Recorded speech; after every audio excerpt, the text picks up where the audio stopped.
আজকে নতুন একটা জায়গায় চলে আসছে। নতুন জায়গা বলতে জায়গাটা পুরো কিন্তু আমাদের জন্য নতুন। আমাদের ক্যাম্প হয়েছে ওই যে একটু পাশে ডেটোডের সামনে।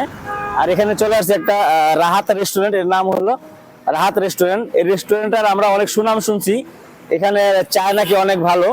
আর এখানের খাবারের মান মোটামুটি না, অনেক ভালো। আর চা, আর এই রেস্টুরেন্টটা এই এলাকার জন্য অনেক ভালো একটা রেস্টুরেন্ট। আজকে আমরা এখানে যাব, চায় খাবো, চার সাথে দেখি আরো টামা পাওয়া যায় কিনা। তা আমাদের এই যে লোকগুলো এখানে চলে আসছে, একজন এই যে ক্যামেরাম্যান একজন, আর ভিতরে আছে একজন। আমরা আজকে এখানে দেখবো চায়ের মানটা কিরকম। মানুষের মুখে যতটুকু শুনছি, বাস্তবে আজকে ট্রাই করব কিরকম চায়ের মানটা। চলুন আমরা আজকে চা খাবো, আসেন।